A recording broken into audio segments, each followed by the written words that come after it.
তোমার আমার প্রেম পর্ব 13। আজকে সকালটা ছিল অন্যরকম। জানালা দিয়ে সূর্যের মৃদু আলো আয়রার চোখে মুখে পড়লে চোখ মুখ কুঁচকে ফেলে। শেষ রাতের দিকে সে ঘুমিয়েছে, এখনো ঘুম কাঁচা। শরীর জুড়ে অসহ্য ব্যথারা যেন মাথাচাড়া দিয়ে উঠেছে। মুহূর্তে ভেসে ওঠে কাল রাতে স্বামীর নামক মানুষটার পাগলামি, উন্মাদনা। লজ্জায় লাল হয়ে ওঠে আয়রার মুখশ্রী। আয়রা একটু নড়েচড়ে ওঠার চেষ্টা করলে কারো শক্ত হাতে বাঁধনে বাধা পড়ে। চোখ ঘুরিয়ে দেখে ইয়াসিন তাকে আষ্টেপৃষ্টে জড়িয়ে ধরে ঘুমিয়ে আছে। আয়রার নড়াচড়ে বেশ বিরক্ত বোধ হয়েছে মনে হয়। চোখ নাক কুঁচকে ফেলেছে। সে ভেবে আয়রাকে জড়িয়ে ধরে ঘুমান্ত নেশাক্ত কণ্ঠে বলল, আয়রা বিবি, এখন নড়াচড়া করার শক্তি পাচ্ছ কিভাবে? আমি কি তাহলে তোমায় ঠিকভাবে আদর করতে পারিনি? বলেই চাইলো আয়রার পানে। আয়রার মুখশ্রী লাল বর্ণ ধারণ করেছে। অসভ্য লোকের বেসামাল কথা শুরু হয়েছে। আয়রা মুখ ঝামটা দিয়ে বলে, অসভ্য লোক, ছাড়ুন বলছি। ইয়াসিন বাচ্চাদের মতো ঠোঁট ফোলালো। তারপর আবার চোখ বন্ধ করতে করতে বলল, তোমার বরের এখনো ঘুম সম্পূর্ণ হয়নি, তা আপনি ঘুমান, আমাকে ছেড়ে দিন। আয়রার প্রত্যুত্তর করলো। ইয়াসিন ঠোঁট উল্টে বিগড়ে যাওয়া বাচ্চাদের মতো বলল, বউ ছাড়া আমার ঘুম হয় না। আমার একমাত্র ঘুমের ওষুধ বউ। বউকে না জড়িয়ে ধরলে ঘুমটা টাটা বাই বাই দিয়ে গায়েব হয়ে যায়। আয়রা নড়াচড়া করছে, ছাড়া পাওয়ার জন্য হাত পা ছুড়ছে আর বলছে, ইস, একদম নাটক করবে না, ছাড়ুন প্লিজ। নতুন বউ এতক্ষণ ঘুমালে লোকে মন্দ বলবে। ইয়াসিন এবার চোখ খুলে তাকালো। তারপর আয়রার বুকে মাথা রেখে বলল, নতুন বউয়ের অনেক কাজ থাকে রাতে, লোকে জানে, তাই তাড়াতাড়ি উঠলে উল্টা আমার দিকে আঙ্গুল উঠবে যান। বেসামাল লোকের নির্লজ্জ কথায় আয়রার বেগতিক অবস্থা হয়। লজ্জায় কুকড়ে ওঠে। তখনই দরজায় কড়া নাড়ে কেউ। বাইরে থেকে ভেসে আসে, ভাইয়া ভাবি, তোমাদের খেতে ডেকেছে নিচে, তাড়াতাড়ি আসো। আয়রার ভীষণ লজ্জা পেল। ইয়াসিনের দিকে করুণ দৃষ্টি ফেলল। ইয়াসিন আর জ্বালালো না মেয়েটাকে, ছেড়ে দিল। আয়রা যেন হাফ ছেড়ে বাঁচল। কোনো রকম গায়ে চাদর জড়িয়ে ওয়াশরুমে গেল। ইয়াসিনের ঠোঁটে তৃপ্তির হাসি। আরহানের সকাল সকাল ঘুম থেকে ওঠার অভ্যাস। সকালে উঠে সে তার বারান্দায় শরীর চর্চা করে। আজও তার ব্যতিক্রম হয়নি। অবশ্য ব্যতিক্রম একটু হয়েছে। আগে যে রুমে নিচে একা ছড়িয়ে ছিটিয়ে ঘুমাতো, আর সেই রুমে অন্য একজনও আছে। ঘুম থেকে ওঠার পর এক পল ঈশানের দিকে তাকিয়েছিল। মেয়েটা বেঘুরে ঘুমাচ্ছে। ঘুমানোর সময় ওড়নাটা শরীরে জড়িয়ে রেখেছিল, সেটা কিছুটা সরে গেছে। পালাজু কিছুটা উপরে উঠেছে। ঘুমন্ত মুখ আর এমন বিধ্বস্ত অবস্থা দেখে আরহানের পুরুষালী হৃদয়টা ধক করে ওঠে। পর মুহূর্তেই আরহান নিজেকে শাসায়, তুই এত নির্লজ্জ হলি কি অবস্থা থেকে? একটা বাচ্চা মেয়ের দিকে এভাবে তাকাচ্ছিস? যদিও মেয়েটা তোর বউ, তবু এখনো দূরত্ব আছে। আর মেয়েটা নিতান্তই বাচ্চা, শুধরে যা। নিজে নিজে এসব বিড় করে সে দ্রুত ওয়াশরুমে যায়। তারপর ফ্রেশ হয়ে এসে শরীরচর্চায় ব্যস্ত হয়। এদিকে ঈশানীর ঘুম কিছু পাতলা হয়। চোখ মেলে তাকায়। প্রথম 2 সেকেন্ড সব অপরিচিত লাগে তার কাছে। পর মুহূর্তেই মনে পড়ে এটা তার স্বামীর কক্ষ, আর সে এখন বিবাহিত। সে রুমের চারদিকে চোখ বোলায়। তার স্বামী নামক মানুষ রুমে নেই। সে উঠে ওয়াশরুমের দিকে আগায়, সেটাও বাহির থেকে লাগানো। ঈশানী ভাবল হয়তো আরহান রুমে নেই। আজ ভোর উঠেছে, প্রকৃতির হাওয়া খেতে ব্যালকনির দিকে পা বাড়ায়। মুহূর্তে পা থেমে যায়। চোখে পড়ে এক সুগঠিত দেহের পুরো শরীরচর্চায় নিমগ্ন। উদাম শরীরে ডাম্বল হাতে শরীরচর্চায় ব্যস্ত। ঘামে চকচকে কপাল, পেশির ভাঁজে আলো পড়ে যেন এক শিল্পীর নিখুঁত তুলির আঁচড়। প্রতিটি মুভমেন্ট যেন নিয়ন্ত্রিত শক্তি। ঈশানীর চোখ আটকে যায় তার হাতে, বাহুর পেশিতে। পেশিবহুল বাহু, চওড়া কাঁধের গতিবিধিতে বেড়ে যায় কিশোরী মনের ধুকপুকানি। কিন্তু সবচেয়ে বেশি দৃষ্টি কাড়ছিল তার মুখের অভিব্যক্তি, একটা শান্ত মনোযোগী ভাব, যেটা না চাইলেও চোখ টেনে রাখে। ঈশানী অভিভূতর ন্যায় চেয়ে থাকে। তখনই আরহান পিছু ফেরে। দুজনের চোখের মিলন ঘটে। ঈশানীর ভেতরের সত্তা হাঁসফাঁস করে ওঠে। লুকিয়ে লুকিয়ে দেখার অপরাধে নিজেকে দুটো ভয়ানক গালি দিয়ে দেয় মনে মনে। এভাবে ধরা পড়ে যাবে ভাবেনি।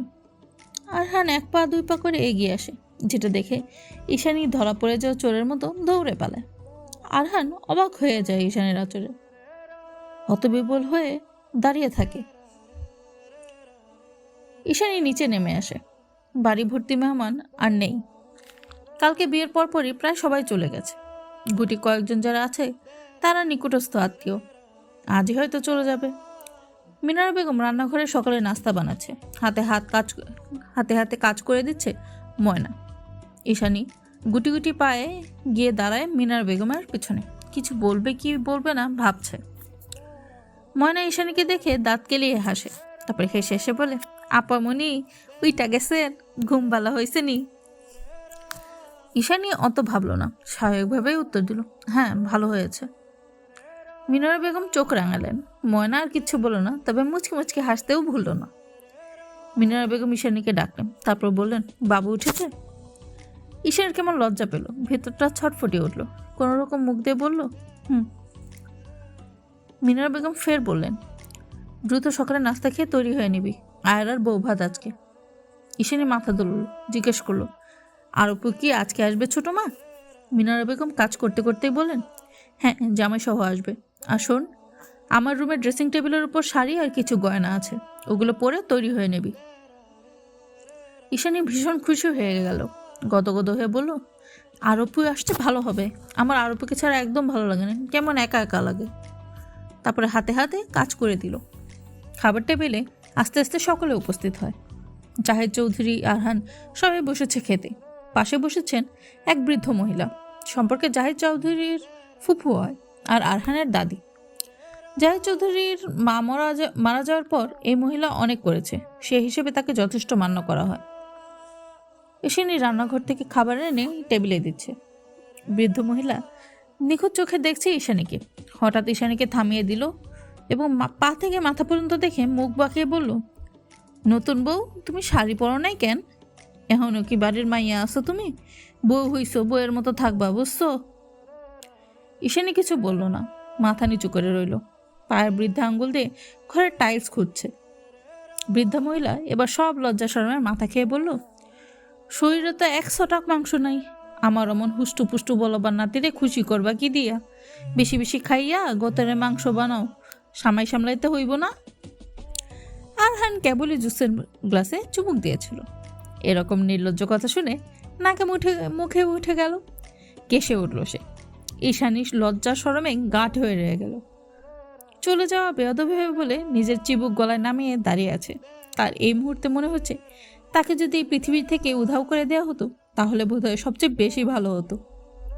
ছেলে ও ছেলের বউয়ের সম্মুখে এমন কথায় জাহেদ চৌধুরীও বেকুব বনে গেছে।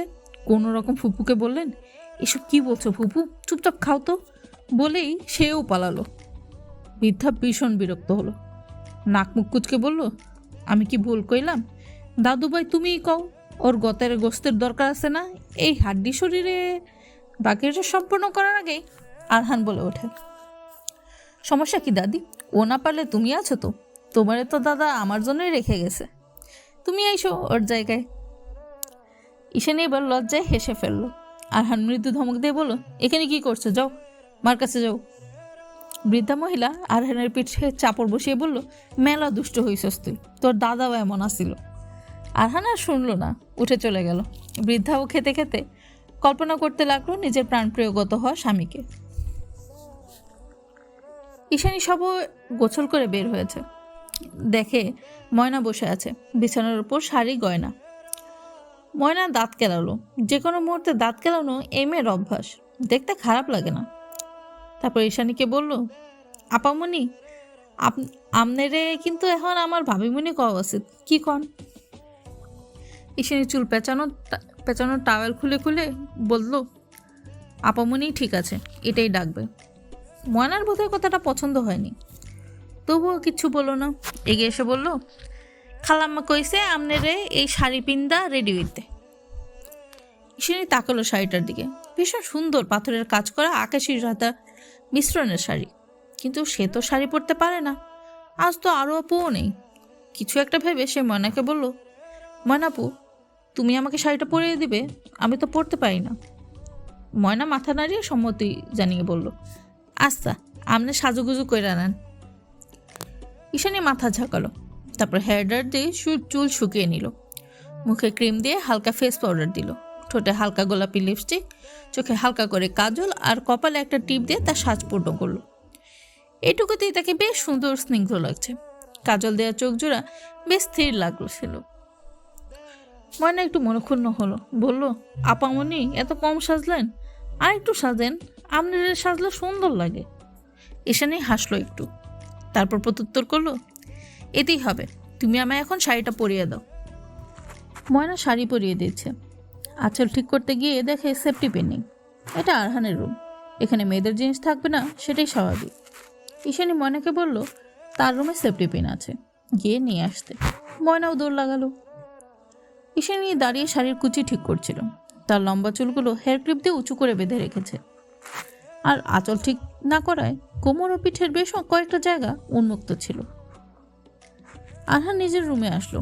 উদ্দেশ্য ছিল গোসল করে তৈরি হবে, কিন্তু রুমের মধ্যে ঢুকে এমন দৃশ্য দেখে তার পা জোড়া আপনা আপনি থেমে যায়। তার গলা যেন শুকিয়ে গেছে, ভেতর থেকে পানির জন্য ছটফট করছে, শুকনো ঢেক গিলল। ঈশানীর ফর্সা আকর্ষণীয় লতানো কোমর ও পিঠে নজর আটকে গেলেও না চাইতেও, বিশেষ করে পিঠের উপরে কালো কুচকুচে তিল চেয়েও নিষিদ্ধ ইচ্ছাটা মাথা চাওয়ার দিতে চাইল।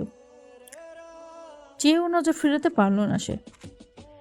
সাদা আকাশের সংমিশ্রণে পরিহিত সাহিত্যে যেন তাকে এক টুকরো আকাশ লাগছিল। তখনই ময়না এসে দাঁড়ালো আরহানের পেছনে, উকি দিয়ে দেখার চেষ্টা করলো ব্যাপারটা। কাহিনী বুঝে মিটি মিটি হেসে সে টিপ্পনি করে বলল, ভাইজান আপনারই বই তো, ভিতরে গিয়ে ভালোভাবে দেখেন, কেউ না করবো না, এমনি লুকায় লুকায় দেখা কি মজা আছে। ময়নার কথা শুনে ঈশানী তড়িৎ পিছু ফিরে যায়। আরহানকে দেখে তার শরীরে একটা শীতল ঢেউ খেলে গেল বোধ হয়। লজ্জা, শরম, সংকোচে মুখ লাল হয়ে ওঠে। আজ যেন তার লজ্জা পাওয়ার দিন। সকাল থেকে লজ্জা পেতে পেতে তার মুখ টমেটো হয়ে গেছে যেন। আরহান চোখ রাঙিয়ে তাকায় ময়নার দিকে, তারপর দাঁতে দাঁত পিষে বলে, আমার বউকে আমি লুকিয়ে দেখি, সামনে বসিয়ে দেখি, তোর কি সমস্যা? নিজের কাজ কর যা। আমার বউ কথাটা ঈশানীর মস্তিষ্ক সবার আগে ধরল। আবার যেন বৈদ্যুতিক শক বয়ে গেল, শরীর তরঙ্গায়িত হলো। ময়না দাঁত কেলিয়ে রুমে ঢুকলো। আরহান ওয়াশরুমে ঢুকলো। যাওয়ার আগে শুধু একবার বলল, বাইরে যাওয়ার আগে চুলগুলো খুলে বের হবে। ঈশানী বলতে চাইল, এই গরমে কে চুল খোলা রাখে, কিন্তু বলতে পারলো না। তার আগেই আরহান ভেতরে ঢুকে গেছে। ময়না হাসতে হাসতে বলে, ভাইজান দেহি একদিনেই বউ পাগল হয়ে গেছে, বউয়ের পিঠ পুঠ কাউরে দেখবার দিবার চায় না। ঈশানী চোখ রাঙালো। ময়না চুপ হয়ে গেলেও মিটি মিটি হেসে যাচ্ছে। আর এদিকে ঈশানীর লজ্জা সংকোচ নিয়ে মরে মরে যাচ্ছে, ছুঁয়ে যাচ্ছে নতুন নাম না জানা কত নরম অদৃশ্য অনুভূতি।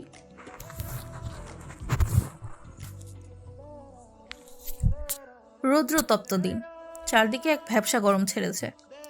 সূর্যটা যেন রাগ করে প্রখর দীপ্তি ছড়িয়েছে চারদিকে। চৌধুরী বাড়ির সকলেই কিছুক্ষণ আগে ইয়াসিনদের বাড়িতে এসেছে। আয়রা তার বাবা মা ভাইকে দেখে কেঁদে ফেলেছে। একদিন বাড়ি থেকে দূরে, অথচ মনে হয়েছে কত বছর হয়ে গেছে। জাহেদ চৌধুরী মেয়ের মাথায় হাত দিয়ে শান্ত করেন। বউ ভাতের অনুষ্ঠান শেষ হলেই তারা মেয়ে ও জামাইকে নিয়ে বের হবেন। ঈশানীর অবস্থা গরমের নাজেহাল। একে তো অসহ্যকর গরম, তার উপরে শাড়ি গয়না চুল ছেড়ে তার আরও বেহাল দশা। কমিউনিটি সেন্টারের হলরুম জুড়ে মানুষের আনাগোনা, এজন্য এসি রুমটাকেও উত্তপ্ত মনে হচ্ছে। আরহান দাঁড়িয়ে কথা বলছিল অন্যদের সাথে, কিন্তু তার নজর ছিল ঈশানীর উপর।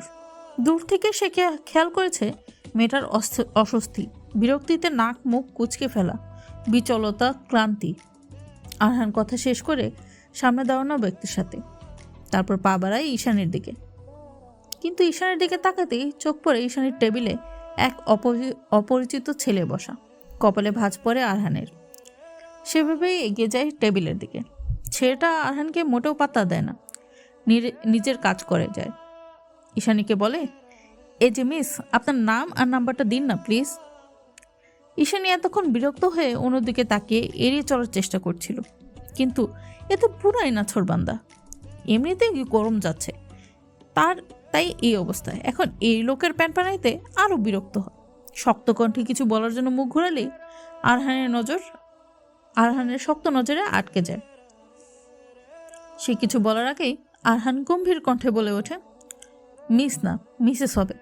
ওনার নাম মিসেস ঈশানী চৌধুরী, আর নম্বর ওনার হাজব্যান্ডেরটা নিতে পারেন, because she is not available. সামনে বসা ছেলেটি থতমত খেল, কোনো রকম দুঃখিত বলে কেটে পড়ল। ঈশানী মাথা নিচু করে ফেলেছে। আরহান ঈশানীর পাশে বসে পানির বোতল এগিয়ে দেয়, প্যাকেট থেকে টিস্যু বের করে দেয়। ঈশানী ঘাম মুছে ঢকঢক করে পানি খেয়ে একটু স্বস্তি অনুভব করে। আরহান ঈশানীকে পর্যবেক্ষণ করে বলে, কোনো সমস্যা? তোমাকে দেখে ঠিক লাগছে না। ঈশানী মাথা ডানে বামে নেড়ে বুঝালো, কোনো সমস্যা নেই। আরহান ভ্রু কুচকে তাকিয়ে রইল কিছুক্ষণ, পরক্ষণেই উঠে চলে গেল। ঈশানী সেভাবেই বসে রইল। মিনিট 10 পর আরহান ফিরে এলো, ঈশানীকে বলল, গাড়িতে গিয়ে বসো। ঈশানী পলক ঝাপটে চেয়ে রইল, ফের শুধালো, গাড়িতে বসবো কেন? আরহান ঈশানীর হাত ধরে টান দিল, তারপর প্রত্যুত্তর করলো, বাসায় যাবো আমরা, তাড়াতাড়ি বের হও। ঈশানী বোকা বোকা চাহনি নিক্ষেপ করে আবার বলল, বাসায় যাবো এক্ষুনি? ছোট মা, চাচু, আরুপু, ভাইয়া ওরাও তো যাবে, আমরা একা কেন যাব? আরহান এ পর্যায়ে বেশ বিরক্ত হল। মেয়েটা বেশি প্রশ্ন করে। কপালে ভাঁজ ফেলে চাইল ঈশানীর দিকে, তারপর জবাব দিল, আমরা এখনই যাব, ওরা পরে আসবে, এখন চলো। ঈশানী আর কিছু বলতে পারল না। আরহান টানতে টানতে নিয়ে গেল। যেখানে শাড়ি পরে ঈশানীর হাঁটতেই পারছে না, সেখানে টানাটানিতে শাড়ির পা বেজে গেল, বারবার পা আটকে যাচ্ছে। সে এবার বিরক্ত হয়ে মৃদু চিল্লিয়ে বলল, এভাবে গরুর মতো টানছেন কেন, পড়ে যাচ্ছি তো। আরহান এ পর্যায়ে থেমে গেল, পিছু ফিরে চাইল ঈশানীর দিকে। তারপর আলগোছে নরম হাতে ধরল ঈশানীর হাত, তারপর গিয়ে গাড়িতে বসিয়ে দিয়ে নিজেও ড্রাইভিং সিটে বসে পড়ে। তারপর সামনের দিকে তাকিয়ে ঈশানীকে বলে, চুলগুলো বেঁধে নাও। ঈশানী খুব বিরক্ত আরহানের ব্যবহারে। এরকম করে হুটহাট বদলায় কেন এই লোক? আরহানের দিকে তাকিয়ে বিরক্ত সুরে মুখ বাঁকিয়ে বলে, এভাবে নিয়ে আসলেন কেন, আমরা একা যাব নাকি? আরহান এবার শান্ত দৃষ্টি নিক্ষেপ করে ঈশানীর দিকে। তার শান্ত দৃষ্টি ঈশানীর ভেতরের সত্তাকে নাড়িয়ে দেয়। ঈশানীর এতক্ষণের হম্বিতম্বি সব এক নিমিষেই গায়েব হয়ে যায়, মাথা নিচু করে ফেলে। আরহান এ পর্যায়ে মুখ খুলে, মুখ থেকে নিঃসৃত হয় শান্ত শীতল গম্ভীর কণ্ঠস্বর, বের হও। ঈশানী যেন তাজ্জব বনে গেল, ফ্যাল ফ্যাল করে তাকিয়ে রইল, কিছু বলতে পারল না। আরহান এবার ধমকে উঠল, কি বললাম শুনতে পাওনি? গাড়ি থেকে বেরিয়ে যাও। ঈশানীর খুব আত্মসম্মানের লাগলো, চোখ দুটো টলমল করে উঠল, নাকের পাটা ফুলে উঠল খানিক, তীর তীর করে ঠোঁট কাঁপছে। কোনো রকমের সিট বেল্ট খুলে বের হতে নিলে শাড়ির আঁচলে টান পড়ে। ঈশানী পিছনে না ফিরে অভিমানী বন্দরে কান্না আটকে বলে, এভাবে আঁচল ধরে রেখেছেন কেন? অপমান করে স্বাদ মেটেনি? নিজে অপমান করে গাড়ি থেকে বের হয়ে করে দিয়ে আবার নিজে আটকাচ্ছেন, ছাড়ুন আমার আঁচল। ঈশানীর নাকের পাটা আরও ফুলে ওঠে, কিন্তু শাড়ির আঁচল ছাড়া পায় না। ঈশানী এবার রেগে পিছনে ফিরে বলতে নেয়, দেখুন। আর বলতে পারে না। দেখতে পায় আরহান 2 হাত উঁচু করে বসে আছে, মানে সে আজ শাড়ির আঁচল ধরেনি। ঈশানী এবার লক্ষ্য করলো তার শাড়ির আঁচল স্টিয়ারিংয়ে আটকে গেছে। লজ্জায় যেন তার মাথা কাটা গেল। ছি, কি ভাববে উনি? এভাবে কেউ নিজের ইজ্জতের ফালুদা নিজে করে? নিশ্চয়ই ঈশানীকে নিয়ে উল্টাপাল্টা ভাববে, এসবই মনে মনে বিড়বিড় করছিল সে। আরহান কয়েক পল চেয়ে বলে, এই জন্য বউ হিসেবে এসব বাচ্চা মেয়ে আমি পছন্দ করি না, এরা বুঝে কম আর ফ্যাচ ফ্যাচ করে কাঁদে বেশি।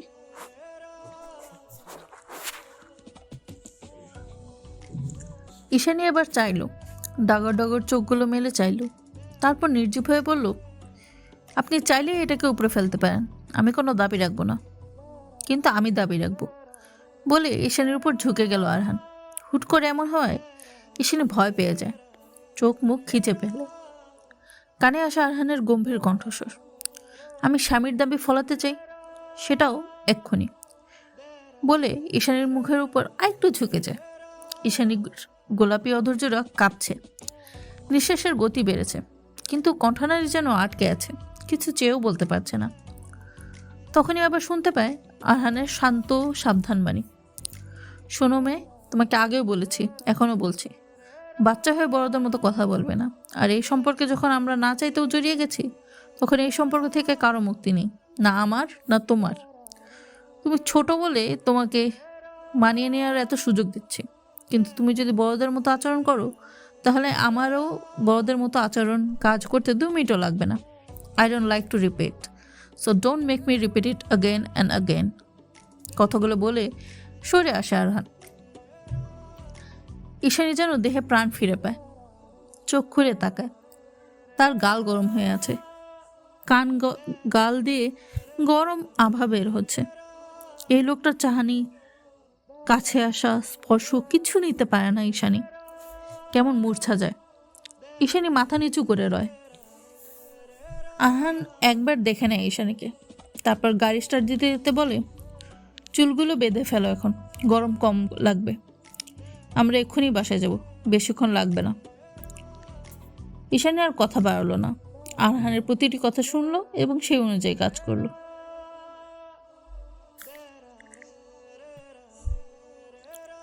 জাহিদ চৌধুরী এবং মিনারা বেগম মাত্রই মেয়ে ও মেয়ের জামাইকে নিয়ে বাড়িতে প্রবেশ করলো। ঈশানী গাড়ির হর্ন শুনেই ছুটে এসেছে, আর আয়রার জিনিসগুলো হাতে হাতে নিয়ে যাচ্ছে আয়রার সাথে। গল্পে মশগুল হয়েছে 2 বোন। ইয়াসিন ড্রয়িং রুমে শ্বশুরের সাথে আলোচনায় ব্যস্ত। আয়রা ঈশানী দুজনে আয়রার রুমে বসে আছে। আয়রা তার শ্বশুরবাড়ির গল্প করছে, ঈশানী মন দিয়ে শুনছে, মাঝে মাঝে হেসে কুটি কুটি হচ্ছে।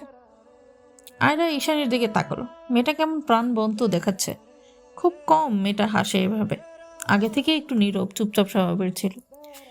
একসাথে গল্প করতে বসলে বেশিরভাগ সময় চুপ করে শুনতো, কিন্তু এরকম প্রাণবন্ত হাসি জীবন্ত ঈশানীকে আগে দেখেনি সে। আয়রা ঈশানীর হাত ধরে জিজ্ঞেস করলো, কি ব্যাপার ঈশানী, খুব খুশি লাগছে আপনাকে? স্বামী সোহাগে দেখে ফুটন্ত পদ্ম ফুলের মতো দীপ্তি ছড়াচ্ছে। আমার ভাই কি এমন করলো বিয়ের পর বলতো দেখি? ঈশানী ভীষণ লজ্জা পেল। তার আয়রাপু এসব কি বলছে? লজ্জায় লাল আভা ছড়িয়ে পড়লো মুখশ্রী জুড়ে। লাজুক কণ্ঠে মিনমিনিয়ে বলল, যাও, কি যে বলো তুমি, সেরকম কিছুই না। তুমি তো কত মজার মজার কথা বলছো, না হেসে কি কাঁদবো বলো? আয়রা একগাল হেসে জড়িয়ে ধরলো ঈশানীকে, তারপর আদর দিতে দিতে বলল, না, একদম না, তোর মুখে সবসময় হাসিই থাকো, তুই এরকম প্রাণবন্ত সজীব শীতের শিশির কণার মতোই চকচক করতে থাক। ঈশানীর হাসি দীর্ঘ হল। এই মানুষগুলো আছে বলেই তো তার জীবন সার্থক, না হলে বাবা মাকে হারিয়ে সে তো কবে নিঃস্ব হয়ে পড়ে থাকতো। রাত 11টা বাজে ঘরে প্রবেশ করলো ঈশানী। বিকেলে বাসায় এসেছে সে বেরিয়েছে। এর মধ্যে ঈশানীকে দেখতে পায়নি আরহান। মহারানীর মাত্র সময় হয়েছে ঘরে আসার। ঈশানী ঘরে এসেই একটা সুতি জামা নিয়ে ওয়াশরুমে চলে যায়। মিনিট 5 পর বেরিয়ে আসে। ব্যালকনির দিকে অগ্রসর হলে শুনতে পারে আরহানের কণ্ঠস্বর, বিয়ে করে কি পড়াশোনা বাদ দিয়ে দিয়েছ? ডাক্তার আরহান মীর চৌধুরীর স্ত্রী কিন্তু সামান্য এসএসসি পাস, এটা আমি মানব না কিছুতেই। বিয়ে শাদী হয়ে গেছে, এখন পড়াশোনা বাদ দিয়ে সংসার সামলাবে, এরকম মনোভাব থাকলে পাল্টে ফেলো, কারণ পড়াশোনা তোমাকে করতেই হবে।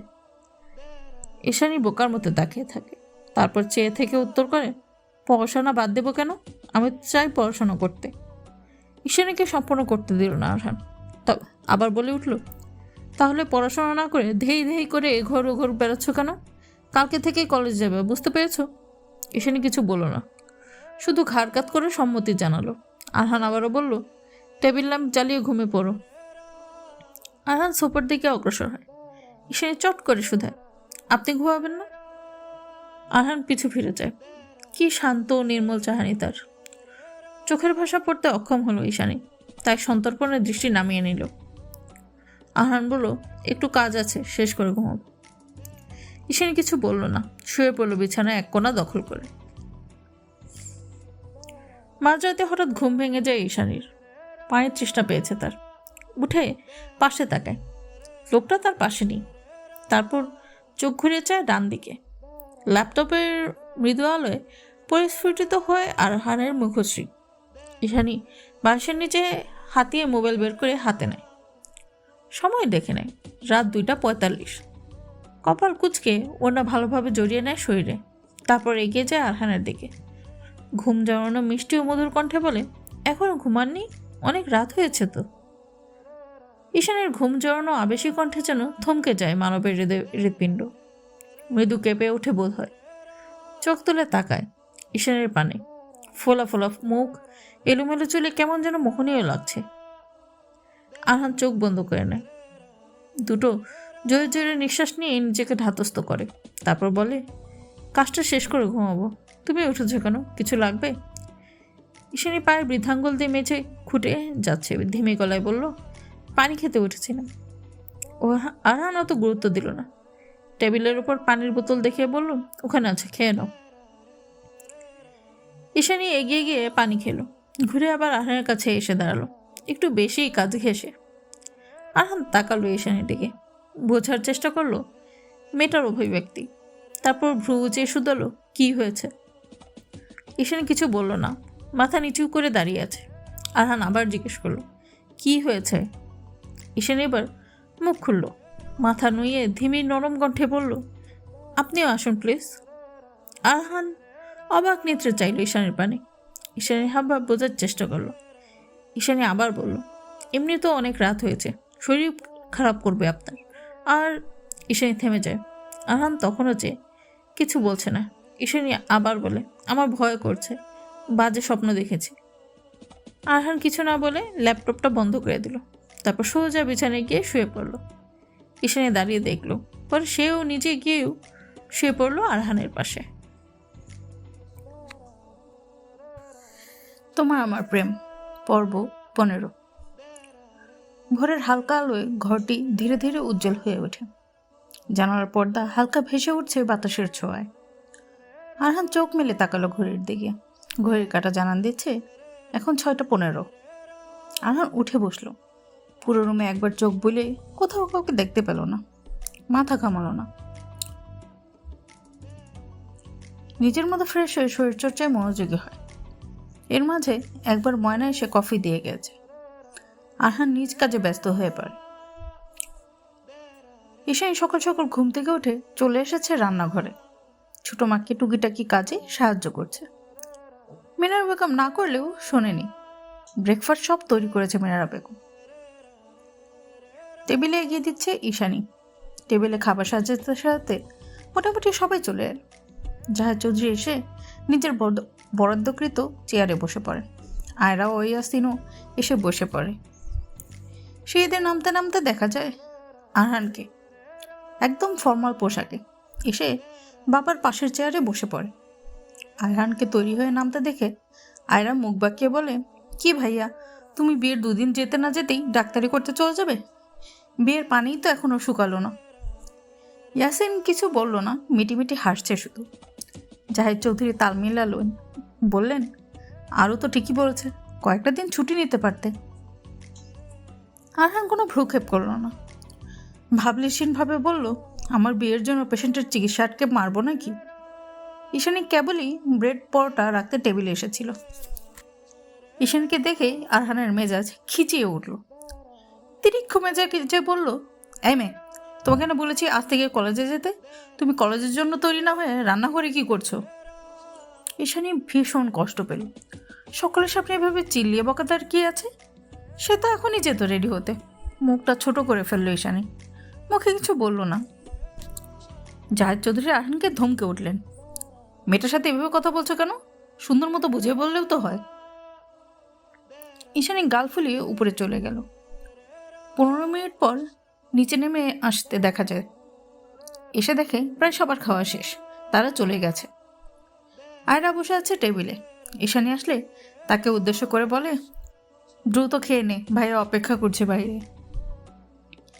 ঈশানী মুখ বাঁকল, তারপর বলল, উনি দাঁড়িয়ে আছে কেন? আয়রা ফোন টিপতে টিপতে প্রত্যুত্তর করলো, বাবা বলেছে তোকে কলেজে পৌঁছে দিতে, তাই দাঁড়িয়ে আছে। জলদি যা, না হয় আবার ধমক খাবি। ঈশানী ব্রেডে কামড় বসিয়ে বলল, আমি একাই যেতে পারবো, যাব না ওনার সাথে। আয়রা বেশি ঘাটালো না ঈশানীকে। সেও দ্রুত খাবার শেষ করে কাঁধে ব্যাগ নিয়ে ছুটল। গাড়ি নিয়ে আরহানকে দাঁড়িয়ে থাকতে দেখেও পাত্তা দিল না। উল্টো দিকে মুখ দিয়ে ছুটল গেটের দিকে। অপেক্ষা করছে রিক্সার জন্য। আরহান শান্ত হয়ে সব দেখল, তারপর গাড়ি নিয়ে এগিয়ে গেল ঈশানীর দিকে। ঈশানীর সামনে গাড়ি থামিয়ে জানালার কাজ নামিয়ে বলল, তুমি কি গাড়িতে উঠবে নাকি আমি কোলে করে নিয়ে আসবো? ঈশানী চকিত নয়না তাকালো। তখনই আবার গাড়ির হর্ন বেজে উঠল। ঈশানী মুখে কিছু বলল না, ঠায় দাঁড়িয়ে রইল। ভাগ্যক্রমে সে একটা রিক্সাও পেয়ে গেল। দ্রুত সেই রিক্সায় উঠে গেল। আরহান শুধু তাকিয়ে দেখে গেল, তারপর নিজেও হাসপাতালের উদ্দেশ্যে চলে গেল।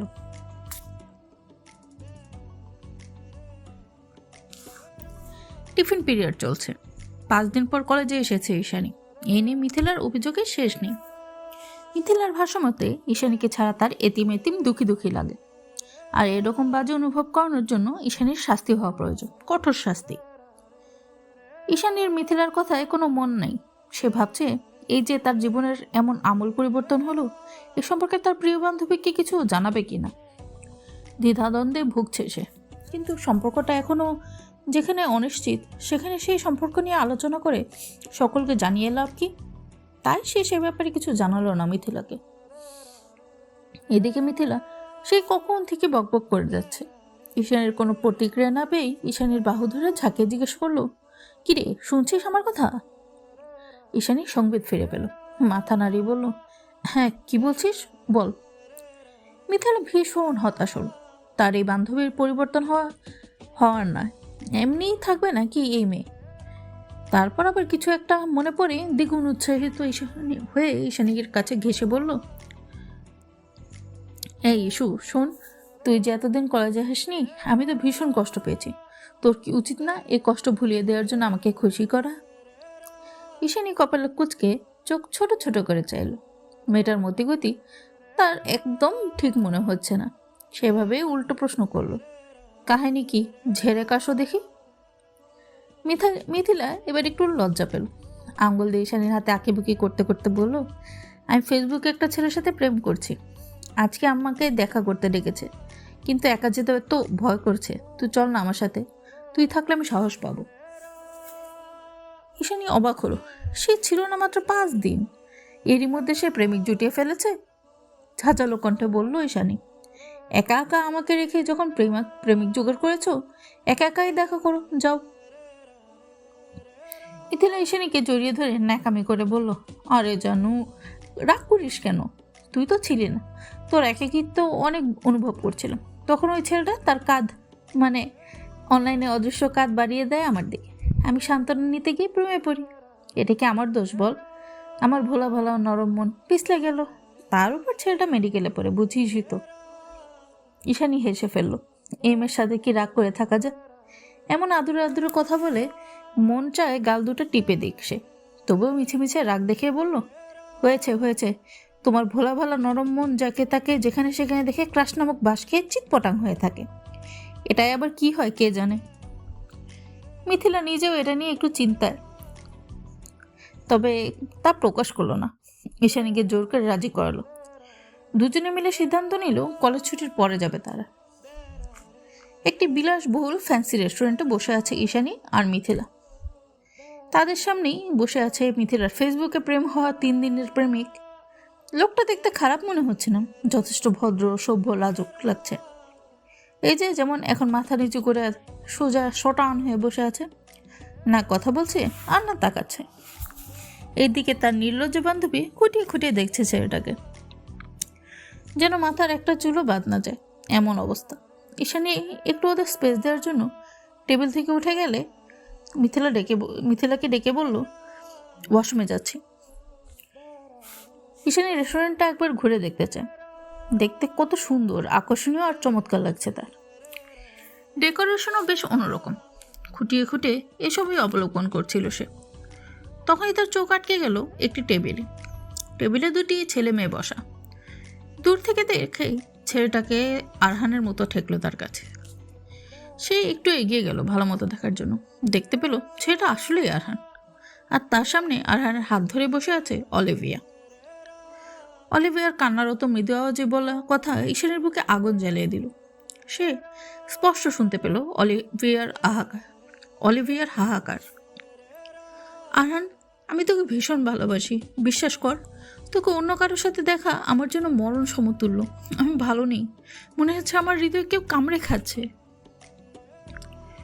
ঈশানী আর শুনতে পারল না, কেন যেন তার বুক জ্বলছে, সেটাও তার বোধগম্য হলো না। এটা তো স্বাভাবিক বিষয়। অলিভিয়া যথেষ্ট সুন্দরী, প্রতিষ্ঠিত, স্মার্ট রমণী। যে কোনো ছেলেই এমন জীবনসঙ্গী চায়। নিশ্চয়ই আরহানও ভালোবাসে অলিভিয়াকে। বাধ্য হয়ে বিয়ে করতে হয়েছে ঈশানীকে। ঈশানী শুধুমাত্র আরহানের দায়িত্ব ও দয়া। ঈশানীর ভেতরটা এবার মোচড় দিয়ে উঠল। তার এরকম দমবন্ধ হওয়ার কারণ তার মোটেও ভালো লাগলো না। হয়তো 3 কবুল বলে স্বামী হিসেবে গ্রহণ করেছে, তাই তার ভিতরে এত জ্বালাপোড়া করছে। কিন্তু আদৌ কি 3 কবুল বলেই সম্পর্ক পূর্ণতা পায়? 3 কবুল কি পারে দুটো বিচ্ছিন্ন মনকে জোড়া লাগাতে? পারে না তো। উল্টো সে দুজন ভালোবাসার মানুষের মাঝে বাধা হয়ে দাঁড়িয়েছে। নিজেকে তার ভীষণ নিকৃষ্ট বাজে মেলাচ্ছে। এসব ভেবে তার চোখ দিয়ে দু ফোঁটা অশ্রু ঝরে পড়ল। ঈশানী চট করে মুছে ফেলল, নিজেকে শাসালো কঠিনভাবে। খবরদার ঈশানী, কাঁদবি না। এমনটাই হওয়ার ছিল। তোকে শুধুমাত্র দয়া করে বিয়ে করেছেন উনি। চাচ্চুর কথা শুনে তোকে সমাজের মুখ থেকে বাঁচাতে দয়া করেছে। তুই তার সুন্দর ভালোবাসাময় জীবনে বিভীষিকা হয়ে সব শেষ করে দিয়েছিস। এবার সময় এসেছে সেই দয়া ফিরিয়ে দেওয়ার। ঈশানী কোনো রকম মিথিলাকে গিয়ে জানালো তার শরীর খারাপ লাগছে, এক্ষুনি বাসায় যেতে চায়। মিথিলাও ঈশানীর শরীর খারাপ দেখে আর দেরি করে না, তক্ষুনি বেরিয়ে পড়ে ওরা। সন্ধ্যার পর আরহান ফিরে এসে দেখে ঈশানী পড়ছে। আরহান ঈশানীকে দেখে সোজা ওয়াশরুমে চলে যায়। তার এখন শাওয়ার নেওয়ার জরুরি। কিছুক্ষণ পর ময়না আসে আরহানের জন্য কফি নিয়ে। কফি রেখে সে চলে যায়। ঈশানী তখনও পড়ায় ব্যস্ত। আরহান ওয়াশরুম থেকে বের হয়ে দেখে কফি দেখতে পায়। চুল ঝাড়তে ঝাড়তে সে ব্যালকনিতে যায়। রাতের আকাশ দেখতে দেখতে কফিটা শেষ করে রুমে এসে দেখে ঈশানী নেই। আরহান ভ্রু যুগল কুচকে ফেলে, ভাবে সকালের ধমকটা দেওয়া বোধ হয় বেশি হয়ে গেছে। বাচ্চা মানুষ এখনো গাল ফুলিয়ে আছে ভেবে কপালে আঙ্গুল ঘষে, আনমনে ঠোঁট এলিয়ে হাসে। রাতে শোয়ার সময় ঈশানী আগে এসে শুয়ে পড়ে। শুধু শুয়ে পড়েনি, ঘুমিয়ে পড়েছে এমন অবস্থা। আরহান কিছু বলার সুযোগও পেল না। সে ল্যাপটপ নিয়ে বসে পড়ল। পেন্ডিং গাছগুলো সারতে হবে। আজ মাঝরাতেও ঈশানীর ঘুম ভেঙে গেল। দেখতে পেল লম্বাটে লোকটা ল্যাপটপে মুখ গুজে কী সব টাইপ করে যাচ্ছে। ঈশানীর খুব বলতে ইচ্ছা করলো, অনেক রাত হয়েছে, আসুন ঘুমিয়ে পড়বেন, কিন্তু বলতে পারল না। সেভাবে শুয়ে রইল। তার আর ঘুম আসলো না। যতক্ষণ আরহান কাজ শেষ করলো, বিছানায় এসে শুয়ে পড়ল, ততক্ষণ পর্যন্ত ঈশানী জেগেই ছিল, দেখছিল লম্বাটা সুন্দর করে সুদর্শন পুরুষটাকে। সকালে উঠেই রুমে ঈশানীর দেখা পেল না আরহান। একই রুমে থেকেও মেয়েটা কেমন পালিয়ে বেড়ায়। বাচ্চা একটা মেয়ের এত কিসের অভিমান? একটা ধমকই তো দিয়েছে, কি এমন মহাভারত শুদ্ধ হয়ে গেছে তাতে? আরহানও খানিক রেগে যায়। পরক্ষণে ভাবে দূরে থাকতে চাইলে থাকুক, সে নিজেও একটু দূরত্ব চাইছিল। তার মনের ভিতর ঘটে যাওয়া অদ্ভুত অনুভূতি নিয়ে সে নিজেও বিভ্রান্তিতে আছে। তার 28 বছরের যুবক জীবনে তার এরকম অদ্ভুত অনুভূতি কখনো হয়নি। ঈশানীকে সে আগেও কখনো অন্য নজরে দেখেনি, কিন্তু সব কিছু বদলাতে শুরু করেছে একদম হুট করে। যেন হুট করে কেন এরকম অনুভূতি হচ্ছে, এটা নিয়ে সে নিজেও একটু বিচলিত। তার এসব অনুভূতি কি শুধু বাবার দেয়া দায়িত্ব কর্তব্য, নাকি দায়িত্বের আড়ালে সুপ্ত অনুভূতি, সেটা নিয়ে সে নিজেও নিশ্চিন্ত নয়। এদিকে ঈশানী কলেজের জন্য রেডি হয়ে আজ আগে আগে বেরিয়ে গেছে। জাহেদ চৌধুরী আরহান দুজনেই নিজেদের কর্মস্থলে চলে যায়। আয়রা আর ইয়াসিন গতকাল সন্ধ্যায় চলে গেছে। বাসায় আছে শুধু এখন মিনারা বেগম আর ময়না। তারা ঘরের কাজকর্মে রান্না বান্নাতে ব্যস্ত। ঈশানীর এইচএসসি পরীক্ষার রুটিন দিয়েছে। সব মিলিয়ে হাতে সময় আছে আর 10 দিনের মতো। ঈশানী আগে থেকেই পড়াশোনায় ভীষণ মেধাবী এবং মনোযোগী। এবার যেন তার সব ধ্যান জ্ঞান আরও বেশি করে পড়াশোনায় নিবিষ্ট করেছে। তার ছোট্ট মার চাচুকে বলেছে পরীক্ষার কয়দিন সে নিজের ঘরে থাকতে চায়, কারণ হিসেবে দাঁড় করিয়েছে তার অনেকগুলো বই খাতা, সেগুলো শিফট করা ঝামেলা আর আরহান নিজেও অনেক রাত পর্যন্ত কাজ করে। তার পড়াশোনার সমস্যা হবে এবং আরহানেরও কাজে ব্যাঘাত ঘটবে। মিনারা বেগম কিছু না বললেও জাহিদ চৌধুরী রাজি হয়ে গেছেন।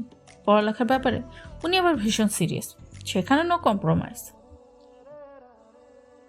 আরহান আজ একটু রাত করে বাড়ি এসেছে।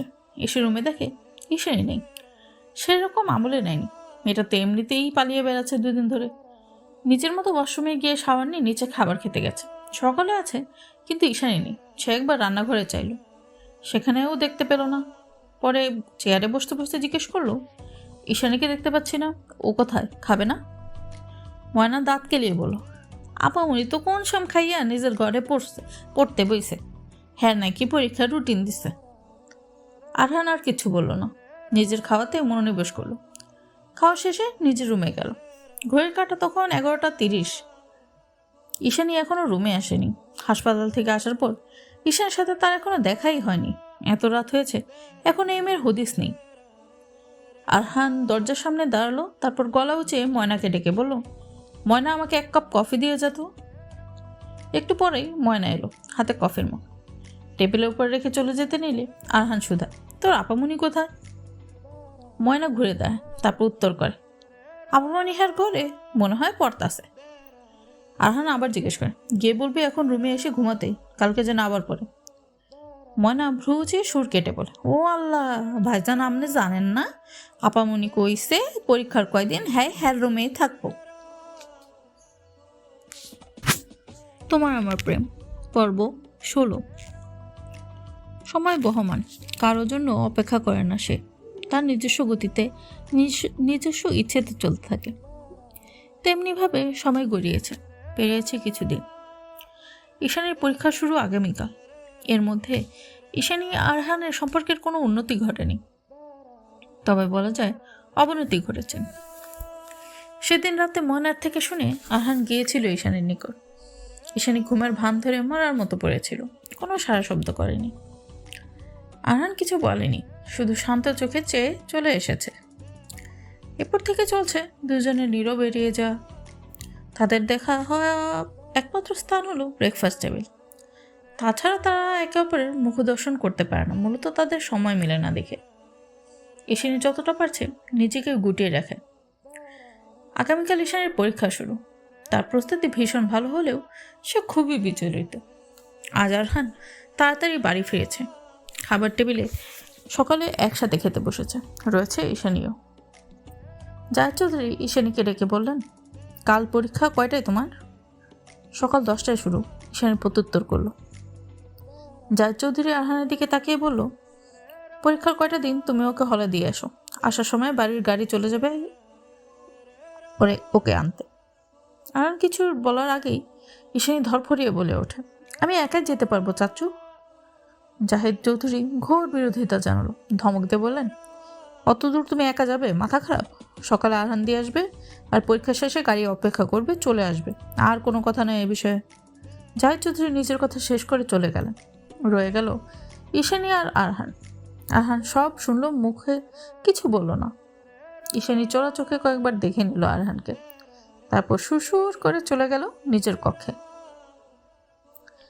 আরহান গাড়ি নিয়ে অপেক্ষা করছে ঈশানীর জন্য। ঈশানী এলেই বেরিয়ে পড়বে তারা। ঈশানীর কলেজ ড্রেস পরে, মাথায় 2টো বইনি পাকিয়ে, চশমা পরে, হাতে বই নিয়ে পড়তে পড়তে বেরিয়ে এলো সদর দরজা দিয়ে। আরহানের কাছে ঈশানীকে আজকে একদম বাচ্চা লাগছে 2 বেনিতে। ঠোঁট ছড়িয়ে হেসে উঠল অজান্তেই, মনে মনে আওড়ালো, বাচ্চা বউ। ঈশানী এসে বসেছে ড্রাইভিং সিটের পাশে। তার চোখ এবং মন দুটোই বইয়ের পাতায় নিবিষ্ট। যেন ইহজগতের আর কোনো কিছুই তার চারপাশে নেই, শুধু সে আর তার বই, একমাত্র উপকরণ এই পৃথিবীতে। আরহান গাড়ি চালানো শুরু করলে 30 মিনিটের মাঝে তারা হলে পৌঁছায়। ঈশানীকে গাড়ি থেকে নামতে দেখে দৌড়ে আসে মিথিলা, এসেই রাজ্যের গল্প জুড়ে দেয়। আরহান গাড়ির কাজ নামিয়ে তাকিয়ে দেখছে। ঈশানী এ পর্যায়ে থামিয়ে দিল মিথিলাকে, এগিয়ে গেল আরহানের দিকে, মাথা নামিয়ে কাছে নিয়ে বলল, ধন্যবাদ, যাচ্ছি আমি। আরহানকে কিছু বলার সুযোগ না দিয়েই মিথিলাকে নিয়ে চলে যায় ভিতরে। আরহান তাকিয়ে রইল কিছুক্ষণ, তারপর গাড়ি ঘুরিয়ে নিচেও চলে গেল। ঈশানীর পরীক্ষা শেষের দিকে, আর দুটো বাকি। এখন সে অনেকটাই নিশ্চিত আর মুক্ত পাখি। দুটো এক্সাম হয়ে গেলে সে প্যারামুক্ত। ঈশানী প্রতিদিন সকালে আরহানের সাথেই যায়, তবু তাদের মধ্যে একটা বাক্যও বিনিময় হয় না, যেন দুজন নীরব যুদ্ধে নেমেছে। রুমের দূরত্বর সাথে পেয়েছে তাদের নিজেদের দূরত্ব। ঈশানী খুশি হয়, সে নিজের কাজে সফল হয়েছে। আর মাত্র কিছুদিন, কোনো পাবলিক বিশ্ববিদ্যালয়ের সুযোগ পেলেই সে চলে যাবে এ বাড়ি থেকে, লোকটাকে চিরতরে মুক্তি দিয়ে, যাতে নিজের ভালোবাসার মানুষের সাথে সে সুখী সংসার বাঁধতে পারে। ঈশানী কারো জীবনের তৃতীয় ব্যক্তি হয়ে থাকতে চায় না, আর না চায় নামমাত্র সম্পর্কে কাউকে বেঁধে রাখতে।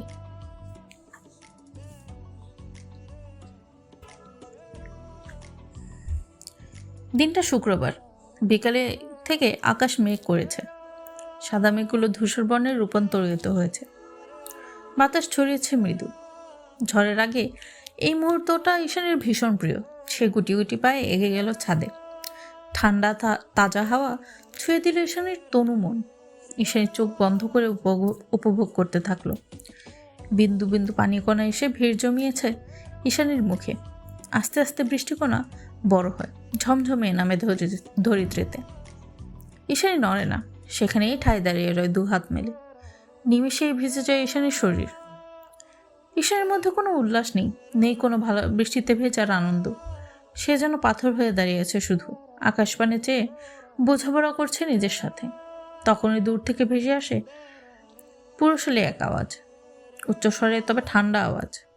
অসময়ে বৃষ্টিতে ভিজছ কেন? ঈশানী চট করে চোখ খুলল, তড়িৎ পিছু ফিরে দেখে লম্বা সুদর্শন পুরুষকে। কিছু বলল না, আস্তে ধীরে মাথাটা আবার ঘুরিয়ে সামনে তাকালো। আরহানের যেন মেজাজটা চটে গেল। মুহূর্তেই ঈশানী নিজের হাত টান অনুভব করলো। কেউ তার হাত ধরে ঘুরিয়ে সোজা করেছে।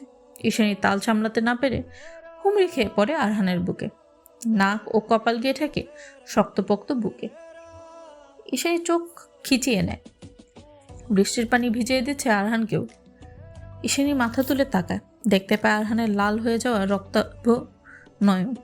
শিউরে উঠে ঈশানী। তখনই আরহান নিজের হাতের বন্ধন শক্ত করে চেপে ধরে ঈশানীকে। ব্যথায় ছটফটিয়ে উঠে ঈশানী। আরহান ভ্রুক্ষেপ করে না, কণ্ঠে তেজ ও ঝাঁজ নিয়ে চিবিয়ে চিবিয়ে বলে, কি সমস্যা? আমাকে এড়িয়ে যাচ্ছ কেন এভাবে? বৃষ্টির পানি ভিজিয়ে দিচ্ছে ঈশানীর পুরো দেহ। ঝড়ো বাতাসে কেঁপে উঠছে ঈশানীর পেলব দেহ। শরীরের সাথে কাপড় লেপটে আছে, কাঁপছে তীর তীর করে তার অধর। ঈশানী হাত মোচড়ামুচড়ি করে, ছাড়া পাওয়ার জন্য ব্যাকুল হয়ে ওঠে। আরহান ঈশানীর বাহু ধরে তাকে আরো সন্নিকটে উঁচু করে নিয়ে আসে। তারপর রাগান্বিত শান্ত কণ্ঠে বলে, ঈশানী, রাগিও না আমায়। আমার রাগ সামলাতে পারবে না তুমি এখন। কি ছিল কথাটাতে কে জানে? ঈশানী আরহানের দিকে চাইল, তারপর ধপ করে নিভে গেল। কোনো রকম মিনমিন করে বলল, ছাড়ুন, আমি ঘরে যাব। তবে কি কিছু জিজ্ঞেস করছে আমি? শান্ত, শীতল অথচ গম্ভীর কণ্ঠস্বর। ঈশানী এবার বেশ ছটফটিয়ে উঠল। ছাড়া পাওয়ার জন্য হাত পা ছুড়ল। কোনোভাবেই ছাড়া না পেয়ে চিল্লিয়ে বলল, ছাড়ুন বলছি, ঘরে যাব আমি। এভাবে একটা মেয়েকে ধরে আছেন, লজ্জা করে না? আরহান এক ইঞ্চিও নড়ল না, সেভাবে দাঁড়িয়ে ঈশানীর দিকে তাকিয়ে বলল, বউকে ধরতে আবার কিসের লজ্জা? ধক করে কেঁপে উঠল ঈশানীর কিশোরী বক্ষস্থল। আবার মুহূর্তেই একরাশ বিষাদ ছুঁয়ে গেল। নিজের বেপরোয়া ভাবনা অনুভূতিকে লাগাম টানিয়ে বলল, শুধুমাত্র নামমাত্রর বউ, এই নামের সম্পর্ক নিয়ে উদ্গ্রীব হবেন না। খুব শীঘ্রই আপনাকে আমি সব ফিরিয়ে দেব, মুক্তি দিয়ে দেব আপনাকে। আরহান এক নজর তাকালো ঈশানীর সর্বাঙ্গে। শরীরের সাথে লেপটে যাওয়া কাপড়ে শরীরের ভাঁজ স্পষ্ট হয়ে আছে। বৃষ্টির পানি কপাল চুয়ে ঠোঁটে বেয়ে গলা দিয়ে ঠেকেছে। তীর তীর করে কাঁপছে পাতলা গোলাপি অধর। আরহান ঈশানীর বাহু ছেড়ে দিয়ে কোমর ধরে উঁচিয়ে উপরে তার মুখোমুখি আনলো। দুজনের মধ্যে দূরত্ব কয়েক ইঞ্চি। ঈশানীর সর্বশরীরে যেন বিদ্যুৎ বয়ে গেল। বিস্ফোরিত নয়নে তাকালো আরহানের দিকে। হঠাৎ এত ঘনিষ্ঠ হওয়ায় যেন তার মস্তিষ্ক কাজ করা বন্ধ করে দিয়েছে। সে সেভাবেই নির্বাক নির্বিকার হয়ে তাকিয়ে রইল। আরহান আরো কাছে টানলো ঈশানীকে, যতটুকু দূরত্ব ছিল সেটাও ঘুচিয়ে নিল। ঈশানীর মুখের একদম সম্মুখে তার নিজের মুখ আনলো। দুজনের মুখ ছুঁই দূরত্বে। একজনের নিঃশ্বাস আছড়ে পড়ছে অন্যের মুখে। ঈশানী যেন নিঃশ্বাস নেওয়াই ভুলে গেল। ছুঁই দূরত্বে তাদের ওষ্ঠজোড়া। আরহানে সেভাবেই হাসকি স্বরে বলল, নামমাত্র বউ, তুমি কি কাজের বউ হতে চাও? দুজনের মুখশ্রী অধর এতটুকুই কাছে ছিল যে কথা বলতে টুকটাক ছুঁয়ে যাচ্ছে একে অপরের ওষ্ঠ। ঈশানীর হৃদয়ে ঝড় বয়ে গেল যেন। অজানা অনুভূতিতে সিক্ত হলো। চোখ খিচে বন্ধ করে নিল। শরীর অসহ্যভাবে কাঁপছে। নিজেকে সামলাতে অজান্তে এক হাত চলে গেল আরহানের বুকের উপরে। আরহানের বুকের অস্বাভাবিক স্পন্দনে ঈশানী ফের ঘাবড়ে গেল। চট করে চোখ খুলে হাত নামাতে নিলে আরহান ধরে ফেলল। নিজ হাত দিয়ে ঈশানীর হাত চেপে ধরে রাখে তার বুকের উপর। ঈশানী মূর্ছা গেল যেন। নিজের শরীরের সমস্ত ভার ছেড়ে দিল সামনের পুরুষের উপর। সুপুরুষ লোকটি আগলে নিল তাকে, কিন্তু ছাড়ল না। সেভাবেই আবার বলল, ছোট মাথায় কি খিচুড়ি পাকিয়েছ বলো? কি থেকে মুক্তি দেবে আমায়? এখান থেকে যে আর কোনো মুক্তি নেই, না আমার আর না তোমার। ঈশানের কানে কিছুই ঢুকছে না। প্রথমবার কোনো পুরুষের সংস্পর্শে এসে তার নাজেহাল অবস্থা। তার উপর পুরোটা অনাকাঙ্ক্ষিত, মানুষটাও অনাকাঙ্ক্ষিত। ঈশানী কথাও বলছে না। কথা বললেই তার অধর ছুঁয়ে যাবে সামনের লোকের অধরে। সে একটু মাথা সরাতে চাইল, আরহান দিল না। সেই সাথে বেড়েছে বৃষ্টির প্রকোপ। ঈশানী সেইভাবেই কোনো রকম করুণ স্বরে থেমে থেমে উচ্চারণ করল, যেতে দিন প্লিজ, আমার দম বন্ধ লাগছে, মরে যাও তবে। আমার সংস্পর্শে মৃত্যু হোক তোমার, আদরে মৃত্যু। ঈশানী ছটফট করল। আরহান আবার বলল, আরও ইগনোর করবে? ঈশানী এবার তাকালো আরহানের দিকে। বোঝার চেষ্টা করছে লোকটা কি চায়, কিন্তু মাথা তাকে ভাবতে দিল না। মস্তিষ্ক বলে গেল, এই লোকের থেকে তোর এখন দূরত্ব প্রয়োজন, না হলে তোর মরণ নিশ্চিত। ঈশানী অজান্তেই মাথা ডানে বামে নাড়ালো। ঈশানী আরহান কিছুটা দূরত্ব দিল এবার দুজনের মাঝে। ঈশানী ফোঁস করে আটকে রাখা নিঃশ্বাস ছাড়ল জোরে। আরহান এখনো ছাড়েনি তাকে, কোমর পেঁচিয়ে রেখেছে। সেভাবেই আবার বলল, আজকেই আমাদের রুমে শিফট করবে, বুঝেছো? ঈশানী ফ্যাল করে তাকিয়ে থাকে, যেন তার চিন্তা শক্তি লোপ পেয়েছে। আরহান ছেড়ে দিল ঈশানীকে। ওকে রুমে যেতে বলে নিজে ডানে বামে না তাকিয়ে চলে গেল। ঈশানী বিমূঢ় হয়ে পড়ে রইল কিছুক্ষণ। যখন একটু স্বাভাবিক হলো, লজ্জায় মুখ ঢেকে ফেলল। মস্তিষ্ক জুড়ে হানা দিল নানান চিন্তা, লজ্জা, সাথে দ্বিধাদ্বন্দ্ব। সেই নাজুক অবস্থায় আরহানকে কি বলেছে কিছুই মনে রাখেনি ঈশানী, বরং তার পালিয়ে বেড়ানো আরও বেড়েছে। লজ্জায় নাকি সংশয়ে কে জানে। সে আরহানের সামনে তো দূর, নিজের রুম থেকেই বের হয়নি, আর নিচে খাবার খেতে অবধি যায়নি। ময়না ডাকতে আসলে না করে দিয়েছে তার খিদে নেই বলে।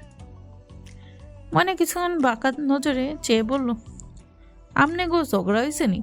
বাইজনও খায় না, আমনেও খাবেন না। ঈশানী প্রত্যুত্তর করেনি। ময়না চলে যায়। ঈশানী ভাবতে থাকে, তার উপরে কি রেগে আছে? আজ তো ও ঘরে শিফট হতে বলেছিল, কিন্তু তার যেতে যে লজ্জা লাগছে। এই লোক কি বুঝে সেটা? ঈশানী দেনমনো করে বের হলো রুম থেকে। আরহানের রুমের সামনে গিয়ে থেমে গেল। দরজা আটকানো, ভেতর থেকে লাগানো কিনা চেক করতে মৃদু ধাক্কা দিল। সহসা খুলে গেল দরজা, কিন্তু ঘরের ভেতরে ঘুটঘুটে অন্ধকার। তারা এত তাড়াতাড়ি ঘুমিয়ে পড়েছে লোক ভেবে কিছুটা অবাক হলো ঈশানী। এমনই হলে তো মাঝরাত পর্যন্ত কাজই করে যায়। আজ ঘুমিয়েছে বলে বিরক্ত করতে চাইল না সে। দরজা আটকে চলে আসতে নিলে শুনতে পায় আরহানের মৃদু দুর্বল কণ্ঠস্বর, পানি। ঈশানের মনটা কেমন খ্যাচ করে ওঠে। সে ফিরে যায় রুমে। লাইট জ্বালালে উজ্জ্বল হয় রুম। দেখতে পায় আরহান শুয়ে আছে ব্ল্যাঙ্কেট জড়িয়ে। ঈশানী এগিয়ে যায়, পানির গ্লাসে পানি ঢেলে মৃদু স্বরে ডাকে, এই যে শুনেন, পানি নিয়ে এসেছি। আরহানের আর সারা শব্দ না পেয়ে ঈশানী তার বাহু ধরে ঝাঁকে দিতে গেলে অবাক হয়ে যায়। জ্বরে শরীর পুড়ে যাচ্ছে। আতকে উঠে ঈশানী তড়িঘড়ি করে হাত ছোঁয়ায় আরহানের কপালে, গালে ও গলায়। মারাত্মক মাত্রায় জ্বর এসেছে। ঈশানী ভীষণ বিচলিত হয়। আরহানকে ধরে পানি খাওয়ায় প্রথমে, তারপরে কাবার্ড খুলে ফার্স্ট এড বক্স থেকে থার্মোমিটার বের করে আরহানের মুখে পুরে দেয়। কিছুক্ষণ পর বের করে দেখে 104 ডিগ্রি তাপমাত্রা। বিকেলে বৃষ্টিতে ভেজার ফলে হয়েছে নিশ্চয়ই। নিজেকে অপরাধী মনে হলো ঈশানের। এত রাত্রে কাউকে ডাকবে কিনা দ্বিধাদ্বন্দ্বে ভুগতে থাকলো, কিন্তু পরক্ষণেই দাঁড়িয়ে থেকে সময় নষ্ট না করে দ্রুত একটা জ্বরের ট্যাবলেট খাইয়ে দেয়। আরহানের কোনো হুঁশ নেই, সে জ্বরে বেহুশ হয়েই পড়ে আছে। ঈশানী একটা ছোট্ট বল নিল, তারপর একটা রুমাল নিয়ে আরহানের মাথায় শিওরে বসে জলপট্টি দিতে লাগলো। দৃষ্টি তার আরহানের মুখে। তোমার আমার প্রেম, পর্ব 17। নিশুতি রাত, বাইরে বৃষ্টি নেই। সেই সন্ধ্যাতেই থেমে গেছে বৃষ্টি, কিন্তু চারদিকে শীতলতা ছড়িয়ে দিয়েছে। নিস্তব্ধ শীতল রাতে সবাই যেখানে ঘুমে কোপকান, সেখানে এক কিশোরী কন্যা ব্যস্ত অসুস্থ রোগীর শিয়রে।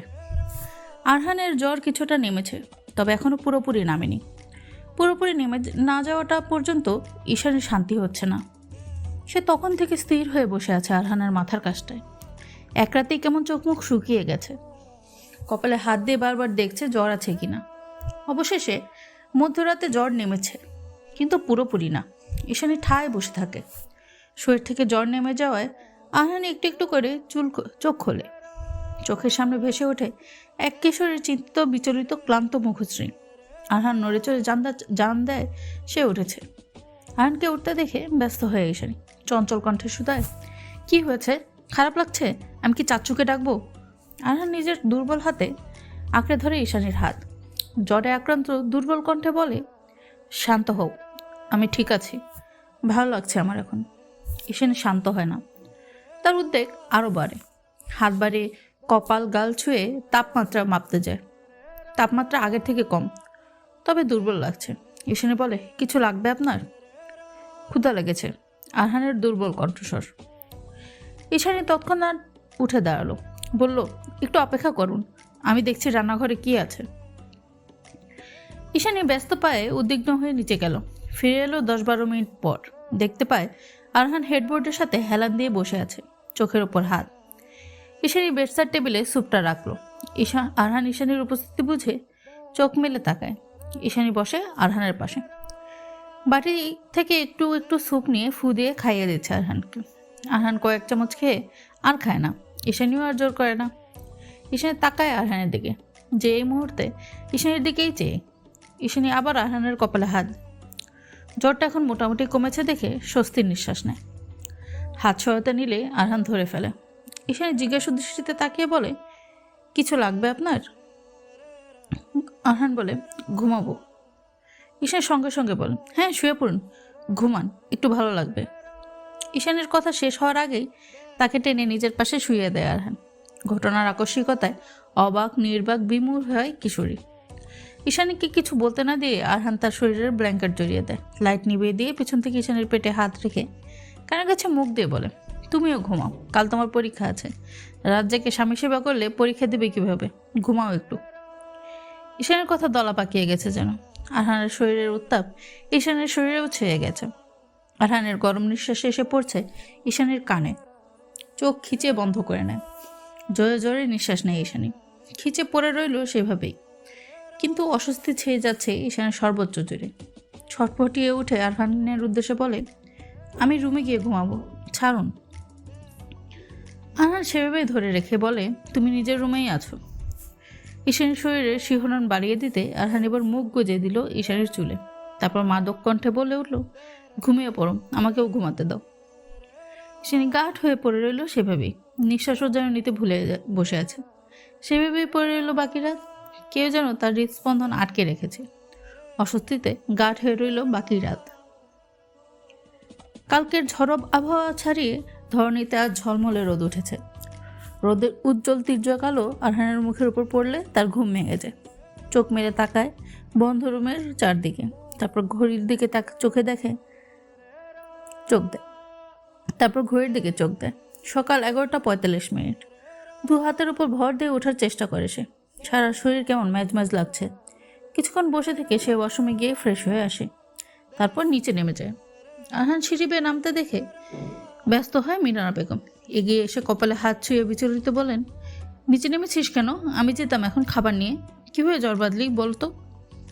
আরহান প্রত্যুত্তর করল, ঠিক আছে এখন জ্বর নেই আর। মিনারা বেগম টেবিলে খাবার দিতে দিতে বলেন, আয় কিছু খেয়ে নে। ইস্যু কিছু না বললে তো জানতেই পারতাম না ভাগ্যেশ মেয়েটা ছিল। বলতে বলতে মিনারা থেমে গেল, তারপর আবার খাবার খাওয়ার তাগিদ দেয়। আরহান নাকচ করলো, তারপর কিছু না বলে বেরিয়ে গেল। পিছন থেকে শোনা গেল মিনারা বেগমের চেঁচামেচি, এই জ্বরের শরীরে কোথায় যাচ্ছিস আবার? আরহান উত্তর করলো না, মিলিয়ে গেল চক্ষুসীমার বাহিরে।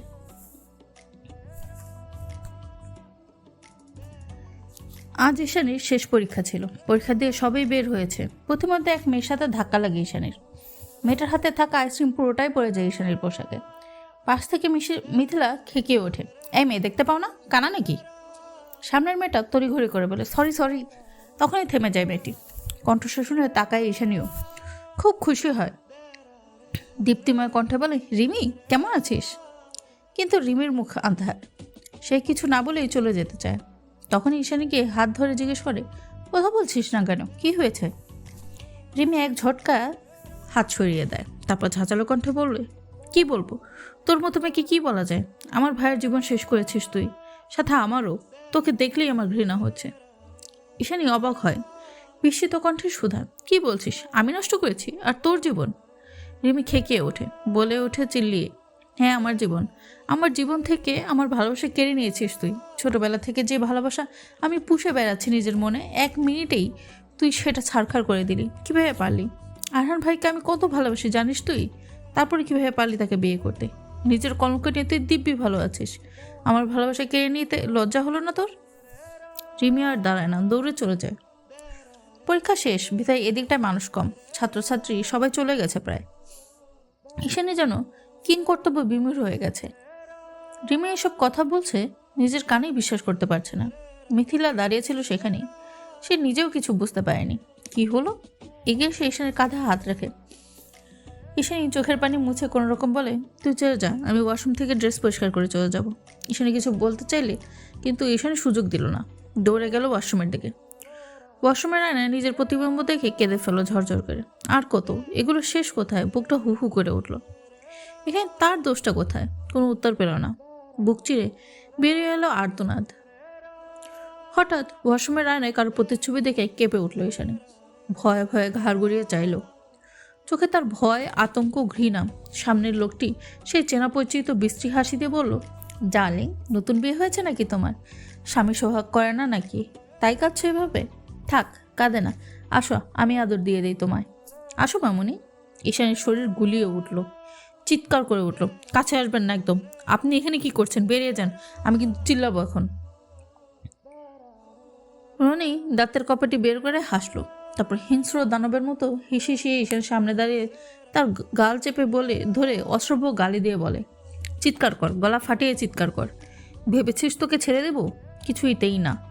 তোর জন্য আমাকে জেলে যেতে হয়েছে। হ্যাঁ, তোর জন্য। আমার বাবা মা মাথা নিচু করে সমাজে ঘুরছে, আর তুই এখন ঘুরে বেড়াচ্ছিস আরহান তোর নাগরের সাথে। শালার সাহস দেখ, আমার গায়ে হাত। ও ভুলে গেছে শিকদার রনিকে। ওকে মনে করানোর সময় এসেছে। প্রথমে তোকে শেষ করব, রসিয়ে রসিয়ে ধ্বংস করব। তারপর তোর সেই প্রেমিককে এমন শিক্ষা দেব, জন্মে ভুলে যাবে আমার নাম। তোদের ধ্বংস আমার হাতে, আমার খেলায়, আমার নিয়মে। ঈশানী ভয় থরথর করে কাঁপছে আর গঙ্গাচ্ছে, হাত দিয়ে আপ্রাণ চেষ্টা করছে ছাড়ানোর। তখনই বাহির থেকে আওয়াজ আসে মিথিলা ও আরহানের। ইস্যু, কই তুই? তুই কি ভেতরে আছিস? আবার আরহানের বিচলিত কণ্ঠস্বর পাওয়া গেল। ঈশানী, তুমি কি আছো? ভিতরে থাকলে সাড়া দাও ঈশানী। রনির চোখে প্রতিশোধের নেশা, জ্বলন্ত আগুনের নয় জ্বলে উঠছে, কিন্তু এখন তার যাওয়া উচিত ভেবে সে ঈশানীর গাল আরও চেপে দিয়ে ধরে বলে, আজ চলে যাচ্ছি বলে ভাবিস না আমি আর আসবো না। আমার দাবার গুটি সাজানো শেষ, যার প্রতিটি দানে তোর ধ্বংসে লেখা। আমি ফিরে আসবো আবার, সেদিন আর তোর রক্ষা নেই। কথা শেষ করে ওয়াশরুমের ভাঙা জানালা দিয়ে বেরিয়ে যায় রনি। ঈশানী থরথর করে কাঁপতে কাঁপতে দরজা খুলে। ঈশানীর অবস্থা দেখে মিথিলা ঘাবড়ে যায়। আরহান ব্যস্ত হয়ে এগিয়ে আসে, তার আগেই ঈশানী লুটিয়ে পড়ে আরহানের ওপর, হাওমাও করে কাঁদতে থাকে। আরহান অবাক হয়, আগলে নেয় ঈশানীকে। ঈশানীর কান্না থামার নেই। কাঁদতে কাঁদতে কিছু বলতে যাচ্ছে, যেটা আরহানের বোধগম্য হচ্ছে না। আরহান ঈশানীর মাথায় হাত বুলিয়ে শান্ত করার চেষ্টা করে বলে, ঈশানী কাঁদে না, কিছু কি হয়েছে আমাকে বলো। ঈশানী শুধু পাগলের মতো বলতে থাকে, ও এসেছে, আবার এসেছে। কান্নার দমকে আর কিছু বলতে পারে না। মিথিলা পানি এগিয়ে দেয়, আরহান খাইয়ে দেয় তাকে কিছু পানি।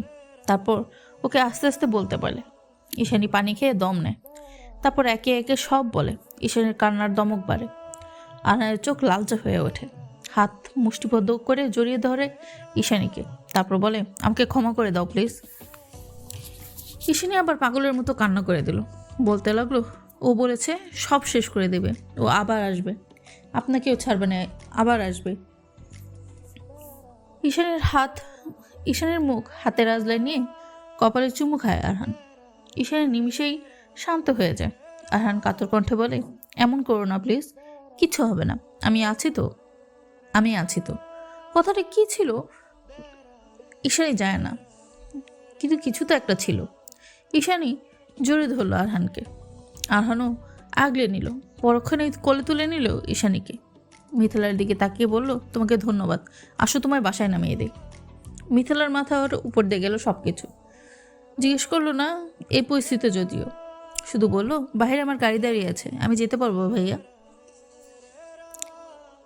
আরহান মিথিলার থেকে বিদায় নিয়ে চলল। ঈশানী গুটিয়ে রইল আরহানের বুকে, না নড়চড় করলো না ছটফট করলো, পড়ে রইল একটি শান্ত শিশুর মতো।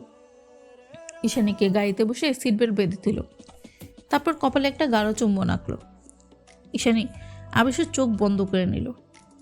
আরহান করুণ গম্ভীর কণ্ঠ ভেসে আসলো, আমাকে ক্ষমা করে দাও প্লিজ। ঈশানী চোখ খুলল, চোখ বেয়ে পানি পড়ছে। আরহান মুছে দিয়ে বলল, তোমার প্রতিটা চোখের পানি জবাব ওই জানোয়ারকে বাচ্চাকে দিতে হবে। তোমার প্রতিটি চোখের পানির জবাব ওই জানোয়ারের বাচ্চাকে দিতে হবে। প্রতিটি আঘাত আমি ওকে ফিরিয়ে দেব দ্বিগুণ করে। I promise you Ishani. Ishani ভয়ে কেঁপে উঠল। আরহানের টি শার্ট আঁকড়ে ধরে বলল, না না, আপনি ওর ধারের কাছে যাবেন না, আপনাকেও ও ছাড়বে না বলেছে, আপনি যাবেন না আপনি, আপনাকে যেতে দেবো না আমি। আরহান জড়িয়ে নিল ঈশানীকে। আরহানের বুকে পড়ে ঈশানী বিড়বিড় করে যাচ্ছে। আরহান মুখে কিছু না বলল, ঈশানীকে আরও গভীরভাবে জড়িয়ে ধরল। আগুন চোখে তাকিয়ে এসে দৃষ্টি বাহিরে, যেন এই চোখ দিয়েই কাউকে খুন করে ফেলবে। হাত মুষ্টিবদ্ধ করে নিল। তোমার আমার প্রেম, বোনাস পর্ব। চারদিকে ঘুটঘুটে অন্ধকার। অন্ধকারের মধ্যে প্রাণপণে দৌড়ে যাচ্ছে ঈশানী, কিন্তু রাস্তা যেন ফুরোচ্ছে না। বারবার ঘুরে ফিরে একই জায়গায় এসে আটকে যাচ্ছে। চারদিকে মানব জীবনের কোনো অস্তিত্ব নেই। এ যেন এক গোলক ধাঁধা। ঈশানী ক্লান্ত হয়ে হাঁটুতে দু হাত রেখে হালকা উবু হয়ে দাঁড়িয়ে পড়ে, জোরে জোরে নিঃশ্বাস ছাড়তে থাকে। ঠিক তখনই দূর থেকে এক স্বচ্ছ তীক্ষ্ণ আলো এসে পড়ে তার মুখের ওপর। মুহূর্তেই অন্ধকার ভেদ করে যেন সবকিছু স্থির হয়ে যায়। স্থির অবিচল হয়ে পড়ে ঈশানী নিজেও। আলোর ভিতর থেকে বেরিয়ে আসে ভয়ানক এক দানব, যে দেখতে হুবহু মানুষের মতো হলেও আচরণ জানোয়ারের থেকেও নিকৃষ্ট। ঈশানী ভয়ে আতঙ্কে নিজেকে বাঁচাতে আবার দৌড় দেয়। যেখানে সে শুনতে পায় পিছন থেকে বিচ্ছিরি হাসির শব্দ আর ঝংকার তোলা শব্দগুলো, তোর রেহাই নেই, তোকে আমি ধরে ফেলবো, মেরে ফেলবো, তোর রেহাই নেই। ঈশানী প্রাণপণ ছুটে চলেছে, তবুও সেই রাক্ষসের দানব লোক আঁকড়ে ধরে ফেলে ঈশানীকে। জোরে চিৎকার দিয়ে উঠে বসে ঈশানী। কপালে তার বিন্দু বিন্দু ঘাম জমেছে। ছেড়ে ছেড়ে নিঃশ্বাস বেরোচ্ছে, বুকে হাঁপড় অস্বাভাবিকভাবে ওঠানামা করছে। চারপাশে তাকিয়ে বাস্তবতা ও কল্পনার পার্থক্য বোঝার চেষ্টা করে। ঈশানীর চিৎকার শুনে ছুটে আসে আরহান। ঈশানী আরহানকে দেখে জড়িয়ে ধরে পাগলের মতো বলে, কোথায় চলে গিয়েছিলেন আমাকে রেখে? আমাকে নিয়ে যেতে এসেছিল ও, আমাকে মেরে ফেলবে বলেছে, ও আবার এসেছিল। আরহান ঈশানীর মাথায় হাত বুলিয়ে দেয়। আরহান ঈশানীর বুকের মধ্যেই বিড়বিড় করছে। আরহান ঈশানীর মাথায় হাত বুলিয়ে দিতে দিতে বলে, কেউ নেই এখানে, এটা শুধু তোমার স্বপ্ন ছিল, আমি আছি এখানে, কিচ্ছু হবে না তোমার, শান্ত হও।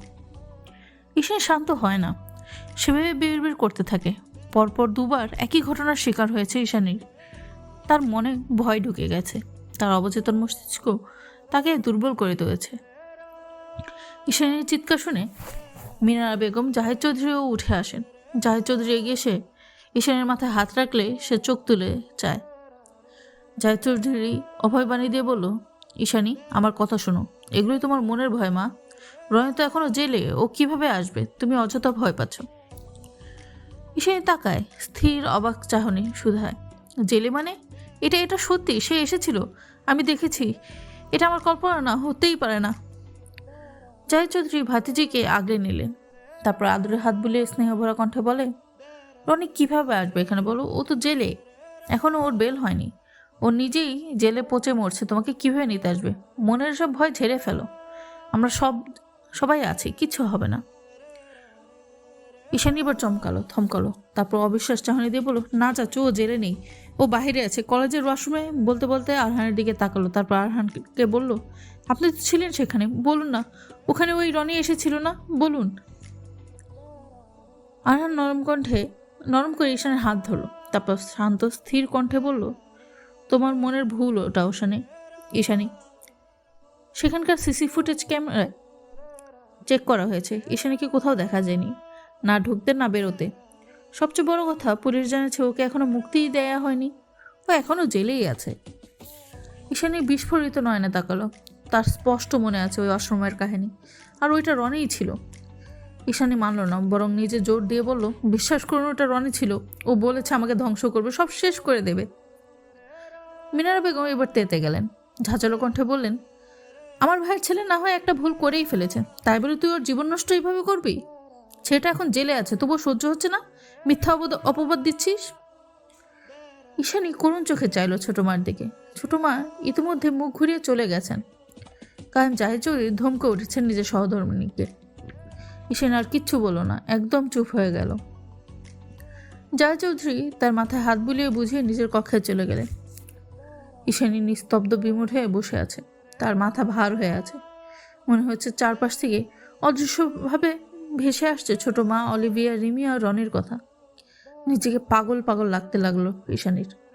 দু হাতে শক্ত করে চেপে ধরল নিজের কান। আরহান এসে ঈশানীকে আগলে নিল, মুখে কিছু না বললেও নীরব সান্ত্বনা দিতে লাগলো। ঈশানী করুণ নিরুপায় হয়ে বলল, বিশ্বাস করুন, ওটা রনিই ছিল, আমার মনের ভুল না। হুশ, আর কথা নেই বিষয়, ভুলে যাও এসব। রনি আর কখনো তোমার তৃষ্ণা মায়া আসতে পারবে না, আরহান বলল। ঈশানী শান্ত হলো, কিন্তু মন অশান্ত রয়েই গেল। মনের ভেতর ভয়টা দানা পাকিয়ে যাচ্ছে, বুকের ভেতরে জমে থাকা ভয়টা আস্তে আস্তে দানা বাঁধছে, যেন একটা অজানা ঝড় তার ভেতরে ঘুরপাক খাচ্ছে। চোখ তুলে তাকালো আরহানের দিকে, মনে পড়ে গেল রিমির বলা কথাগুলো, অলিভিয়ার ভাঙ্গা কান্না, ছোট মার তিরিক্ষস্বরে ছুড়ে দেওয়া এক একটা কথা। এক মুহূর্তের জন্য ঈশানী নিজেকে পৃথিবীর সবচেয়ে অপ্রয়োজনীয় উপসর্গ মনে হচ্ছে, যে না থাকলেই সবার সব সমস্যা দূর হয়ে যাবে।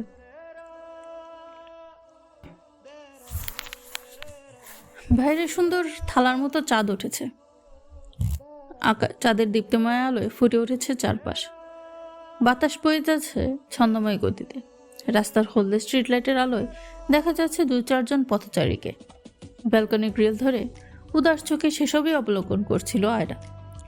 চোখে তার উদাসীনতা, বিষণ্ণতা। পেছন থেকে আয়রার কোমর পেঁচিয়ে ধরল ইয়াসিন। হঠাৎ ছোঁয়ায় খানিকটা কেঁপে উঠল আয়রা। তার মুখ পর মুহূর্তেই নিজস্ব পুরুষের ছোঁয়া চিনতে পেরে আগে নয় শান্ত অবিচল হয়ে দাঁড়িয়ে রইল। ইয়াসিন আয়রার ঘাড়ে নাক ঘষে মাদক কণ্ঠে জিজ্ঞেস করল, আয়রা বেবি, কি হয়েছে? এভাবে উদাস হয়ে দাঁড়িয়ে আছো কেন? আয়রা ঘুরে ইয়াসিনের সম্মুখে দাঁড়ালো, যে ওপাদের ঠোঁট ভিজিয়ে নিল, তারপর নিচু কণ্ঠে বলল, আপনাকে একটা কথা বলার আছে। ইয়াসিন আয়রার উপর দৃষ্টি দেয়। না, মেয়েটার অবস্থা ঠিক নেই, কেমন যেন নার্ভাস লাগছে। এবার ইয়াসিনও দুশ্চিন্তাগ্রস্ত হয়। আয়রা ইয়াসিনকে পেরিয়ে রুমে যায়, পিছু নাই ইয়াসিন। আয়রা ওয়াশরুম থেকে কিছু একটা নিয়ে সামনে এসে দাঁড়ায়। ইয়াসিনের চোখে প্রশ্ন। আয়রা মাথা নিচু করে নেয়, সেভাবেই পিছন থেকে প্রেগনেন্সি স্ট্রিপটা বের করে ইয়াসিনের হাতে দেয়। ইয়াসিন নির্বাক বিমূর্ত হয়ে মুহূর্তেই মাথায় আয়রার অনুভব করে সে শূন্যে ভাসছে। ইয়াসিন তাকে কোলে নিয়ে পুরো ঘর ঘুরছে। আয়রা ভয়ে চোখ খিচে বন্ধ করে নেয়। সেভাবে ভয়ের তো কণ্ঠে বলে, আরে আরে কি করছো? নামাও আমাকে, ভয় করছে আমার। ইয়াসিন সঙ্গে সঙ্গে তাকে বিছনায় বসা, তারপর আয়রার পেটে কাপা হাত রেখে কাপা কাপা কণ্ঠে বলে, এখানে আমার অংশ আছে, তোমার আমার ভালোবাসার অংশ, তাই না? আয়রা কেঁদে ফেললো, ঝরঝরে কেঁদে ফেললো। ইয়াসিন জড়িয়ে ধরলো তাকে, ব্যস্ত হয়ে পড়লো, অস্থির কণ্ঠে জিজ্ঞেস করলো, এই যান, কাঁদছো কেন? ব্যথা হচ্ছে? ডাক্তার ডাকবো? আর এবার হেসে ফেললো কাদার মাঝে। তারপরে ইয়াসিনের দিকে বলল, জানেন, আমি না অনেক ভয় পেয়েছিলাম, ভেবেছিলাম আপনি রেগে যাবেন। ইয়াসিন ভারী অবাক হয়, কি বলে এ মেয়ে, নিজের বাচ্চা আসবে এটা শুনে কেউ কেন রাগ করবে? কথাটা নিজের মনে চেপে না রেখে অতি আশ্চর্য হয়ে জিজ্ঞেস করলো, পাগল হয়েছ? আমার অংশ আসছে, আমার সন্তান, আমি কেন রাগ করব? আয়রা মাথা নামিয়ে নেয়, তারপর মিনমিনে কণ্ঠে বলে, আসলে আমার এক বান্ধবী বলেছে ওর বরকে না জানিয়ে বেবি নিয়েছে। ওর বর পরে অনেক রাগারাগি করেছে, বিয়ের নাকি এখনও বছরও হয়নি তাই, আর আমাদের তো এখনও 6 মাসই হয়নি, তার আগে এমন হলো। এসব ভেবেই ভয় পেয়েছিলাম। ইয়াসিন বিরক্ত হলো, তারপর আয়রাকে জড়িয়ে ধরে বলল, তোমার সাথে সম্পৃক্ত প্রতিটি জিনিস আমার ভালোবাসার, আমার আদরের, আর এই বাচ্চাটা তো আমাদের অংশ, আমার আর তোমার ভালোবাসার ফসল। এই বাচ্চার আগমনে আমি কখনোই অখুশি হতাম না, আমার সন্তান আসছে আমার। ইয়াসিনের চোখ ঝাপসা হলো। আয়রা আরও শক্ত করে জড়িয়ে ধরলো ইয়াসিনকে। এখন তার শান্তি লাগছে, মনে হচ্ছে এভাবেই কেটে যাক শতবর্ষ। ঈশানী হাঁটু জোড়া গুটিয়ে নিয়ে তারপর মাথা রেখে নিঃশব্দ বসে আছে। দরজা ঠেলে প্রবেশ করে আরহান। ঈশানীর পাশে এসে বসে, তারপর নরম করে বলে, খাবে না? এসো, খাবার খাবে। ঈশানী ধীরে ধীরে মুখ তোলে, চোখে কোনো অভিভাব নেই, শুধু শূন্যতা। মুখটা শান্ত, অথচ ভয়াবহভাবে নির্জীব। সে স্বাভাবিক কণ্ঠে বলে ওঠে, আমাকে ডিভোর্স দিয়ে দিন। আরহান যেন শুনেই না, এমন করে ঈশানীর হাত ধরে বলে, ওঠো, খাবে, চলো। ঈশানী রেগে হাত ঝটকা দিয়ে চিল্লিয়ে বলল, আপনি শুনতে পাননি আমি বলছি? ডিভোর্স দেন আমাকে। আরহান যেন খেই হারালো, রাগ সপ্তম আকাশে উঠল, হাতের কাছে ফুলদানিটা ধরে সজোরে আছাড় মারে। ঈশানী কেঁপে ওঠে খানিক। আরহান রুম জুড়ে পাচারি শুরু করে, যেন নিজেকে ঠান্ডা করার অদম্য চেষ্টা চালাচ্ছে, কিন্তু সেটা সম্ভব হয় না। হুট করে এগিয়ে আসে ঈশানীর দিকে। ঈশানী ভয়ে দু হাতে ভর দিয়ে পিছিয়ে যায় খানিক। আরহান এসে ঈশানীর বাহু ধরে টেনে নিচে নামায়, তারপর গম্ভীর ভারী গলায় বলে, কি বললে, আবার বলো। ঈশানী ভয়ে ছিটিয়ে গেলেও কিন্তু দমল না। মনে মনে একটি কথা সাজিয়ে নিয়ে সাহসের সাথে বলল, আমাকে ডিভোর্স দিন। ঈশানী নিজের হাতে চাপ অনুভব করলো, ব্যথার চোখ মুখ কুচকে প্রতিধ্বনি বেরিয়ে এলো তার মুখ থেকে। করুণ চোখে তাকালো আরহানের পানে। আরহান রাগে লাল হওয়া চোখ নিয়ে ঈশানীর দিকে তাকালো এবং ভারী ভারী কে কণ্ঠে জিজ্ঞেস করলো, নাটক করছো? বিয়ে তোমার কাছে ছেলে খেলা মনে হয়? ঈশানী ঠোঁট বাঁকিয়ে হাসলো, তারপর অবজ্ঞা সুরে বলল, এটা ছেলে খেলাই। আপনি সারা জীবন আমার সাথে কম্প্রোমাইজ করে যাবেন এটা হয় না, আপনার ভালোবাসাও পূর্ণতা পাওয়া উচিত। আরহান যেন আকাশ থেকে পড়লো, চোখে মুখে বিস্ময় নিয়ে বলল, মানে? ঈশানী তাকালো তার দিকে, তারপর সহজভাবে বলল, আমি জানি অলিভিয়া আপুর ব্যাপারে। আরহান আরো অবাক হয়, তারপর সুধা, কি জানো? ঈশানীর মুখ ফ্যাকাশে হয়, দুঃখের ছায়া এসে হানা দেয় হৃদয়ে, তবু নিজেকে স্থির রেখে বলে, এটাই যে আপনারা একে অপরকে ভালোবাসেন। আমার জন্য অলিভিয়া আপু কষ্ট পাচ্ছে, রিমিও পাচ্ছে। রিমিকে তো ফিরিয়ে দিতে পারবো না, অন্তত অলিভিয়া আপুকে দেই। আরহান ভ্রু কুচকে ফেললো, একটু বোঝার চেষ্টা করলো, পরক্ষণেই হেসে ফেললো সে। ঈশানী ফ্যাফ্যাল করে তাকিয়ে থাকে, ভাবছে এই লোকটার হাসিটাও কতটা আকর্ষণীয়। সম্মোহনী হয়ে তাকিয়ে রইল, কিন্তু এভাবে সিরিয়াস মুহূর্তে হাসার জন্য বিরক্ত হলো বেশ। আরহান এবার হাসি থামালো, একটু ঝুঁকে গেল ঈশানীর দিকে, তারপর ঈশানীর চোখে চোখ রেখে বলল, তুই কিভাবে ফেরত দেবে? আরহানকে এত কাছে পেয়ে ঈশানী খানিকটা অপ্রস্তুত হয়ে যায়, মাথাটা পিছিয়ে নেয় সে, তারপর আমতা করে বলে, যেভাবে দেয় সেভাবেই। আরহান মাথা আর একটু এগোয়, হালকা দুষ্টিমি মাখা কণ্ঠে বলে, শুধু অলিভিয়াকে দেবে? রিমির কি দোষ? তুমি কিন্তু বৈষম্য করছো বউ। ঈশানী থতমত খেয়ে যায়, বউ শব্দে হৃদয় পুলকিত হয়, কিন্তু সেটা বেশিক্ষণ টিকে না। আরহান আবার ব্যঙ্গাত্মক স্বরে বলে, এক কাজ করো, আমাকে 2 ভাগ করে ওদের দুজনকে দিয়ে দাও। এরকম গম্ভীর মুহূর্তে এরকম মজা মোটেও পছন্দ হলো না ঈশানীর। মুখ বাঁকিয়ে থমথমে মুখে বলে, মজা করছেন কেন? আমি সিরিয়াস। আরহান এবার একটানে ঈশানীকে নিজের কাছে নিয়ে আসে। বিছানার উপর নিজে বসে ঈশানকে বসে তার উড়োতে। ঈশানী হতভম্ব, অবাক, নির্বাক, উঠে যাওয়ার জন্য ছটফট করে। আরহান ছাড়ে না। ঈশানীর পেটে চাপ দিয়ে আর একটু জড়িয়ে নেয় তাকে। ঈশানী জমে যায়। আবার এসব এলোমেলো হয়ে যাচ্ছে। মাথা ফাঁকা হয়ে গেল, গলা শুকিয়ে যায়, বরফ হয়ে জমে রয় সে। আরহান ঈশানীকে বলে, তুমি কিভাবে জানো আমি অলিভিয়াকে ভালোবাসি বা কিছু? আমি তোমায় কিছু বলছি? বললে তো মনে পড়ে না।